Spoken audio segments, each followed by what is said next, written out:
opa, Deus é filosofia, Deus é terapia, afinal de contas, qual o sentido disso tudo, né? Então, seguindo aqui com a nossa leitura literária da Bíblia Sagrada, cheguei talvez no bloco mais curioso de todos, que é justamente o dos livros sapienciais e dos livros proféticos. Então, depois de todos aqueles entreveros e aquelas idas e vindas envolvendo o reino de Israel, com tanta guerra, tanta traição, era treta divina, era colapso nacional, enfim, é hora de parar e pensar um pouquinho agora.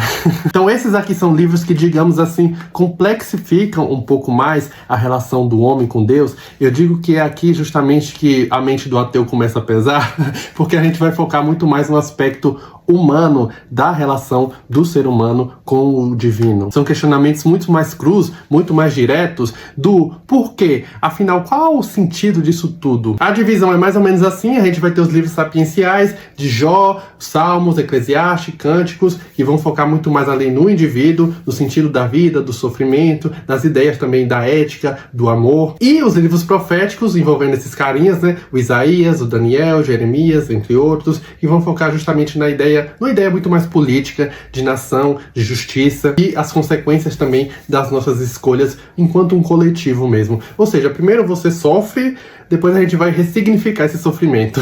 O mais interessante mesmo é que esses são livros quase que filosóficos. A gente tem dúvidas, a gente tem angústias, a gente tem também a contradição. Então a gente não tem mais essa ideia quase que abstrata de Deus organizando tudo, e sim o ser humano realmente tentando entender o que é que ele está fazendo aqui no planeta Terra, né? Então são textos que realmente aproximam muito mais a nossa experiência terrena e nossa relação com o divino mesmo. Então aqui no livro de Jó, por exemplo, que vai começar os trabalhos aqui nos livros sapienciais, a gente vai ter esse caso clássico dessa história muito conhecida, né? Jó era um homem muito justo, muito bom, que vai perder tudo, que vai passar por uma série de desgraças e vai começar a questionar o sentido daquilo tudo, né? Que vai questionar justamente a existência até de Deus. A premissa de Jó parece um tanto cósmica demais. A gente vai ter ali Deus e o diabo fazendo uma aposta, o diabo acha que nenhum servo de Deus resiste a muito sofrimento, resiste a muitas provações, e aí para provar esse ponto, o próprio Deus vai começar a lançar uma série de desgraças ali na vida do Jó. Cara, é muita desgraça.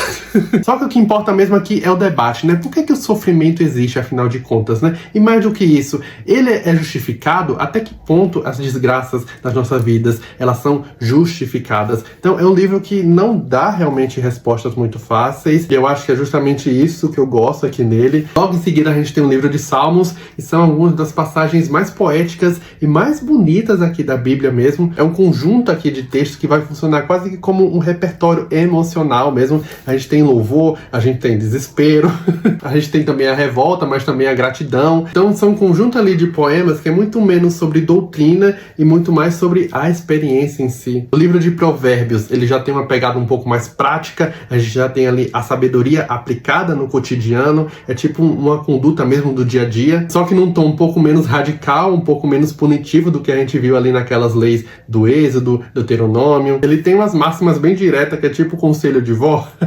Posta branda é levita o furor, ou então quem anda com sábios, sábio também ficará. Ele trabalha muito com essa ideia de contraste também, né? O justo versus o ímpio, o prudente versus o tolo. Então ele realmente tem esse tom menos de lei e mais sobre bom senso mesmo. E aí vem um dos livros que eu achei aqui o mais curioso de todos, que é o Eclesiastes, que é um livro, gente, que basicamente vai falar, tá, mas e daí?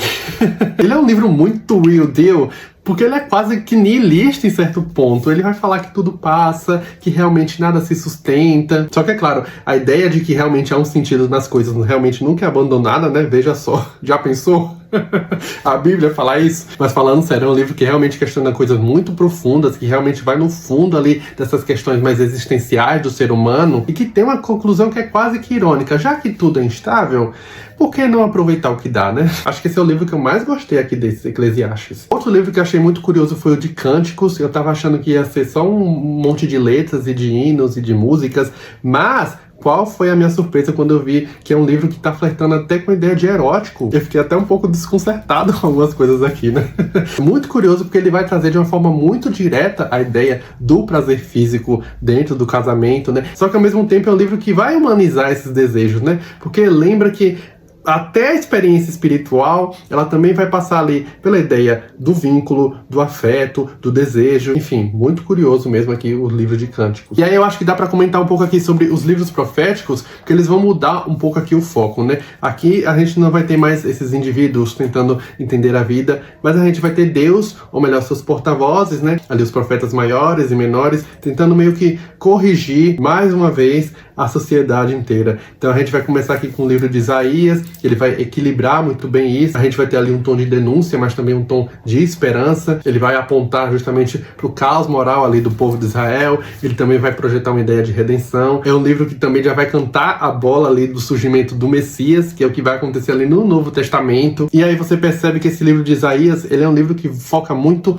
no futuro, né? Tipo que ele tá dizendo, agora tá ruim, mas calma, tudo isso faz parte de um plano maior. É um livro que vai oferecer algum tipo de esperança aqui, né? E aí o livro de Jeremias, ele é quase que o oposto aqui do livro de Isaías, em termos de tom, de discurso mesmo. Ele se permite ser mal visto, porque ele coloca o dedo na cara mesmo. A gente tem momentos em que ele literalmente vai comparar o povo ali com alguém infiel, com uma esposa infiel. Ele vai denunciar mesmo ali a corrupção, a falsa idolatria. É um esculacho ali bem direto. E o pior de tudo é que ninguém escuta.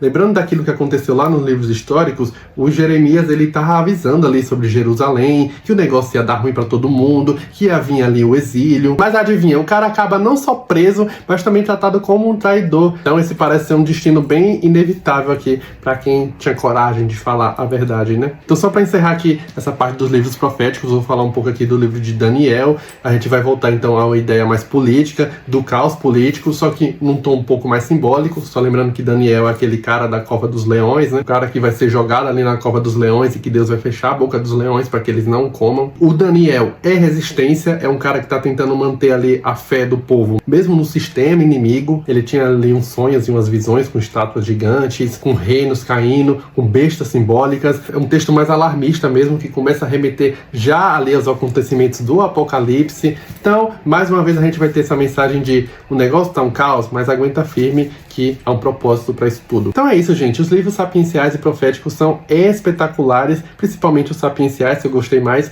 Eles realmente flertam com essa ideia de autoconhecimento também, né? Eles representam uma virada aqui muito importante mesmo aqui na leitura da Bíblia, que eles vão sair justamente do campo da ação e vão entrar muito mais num campo interpretativo. É um negócio completamente absurdo, que realmente pesa aqui na mente do ateu, porque não tem como você sair minimamente impactado pelas coisas que estão aqui. Enfim, espetacular. E se tudo der certo, eu volto aqui na semana que vem para falar sobre o último bloco aqui da minha leitura literária da Bíblia, que é o Novo Testamento, Jesus Cristo.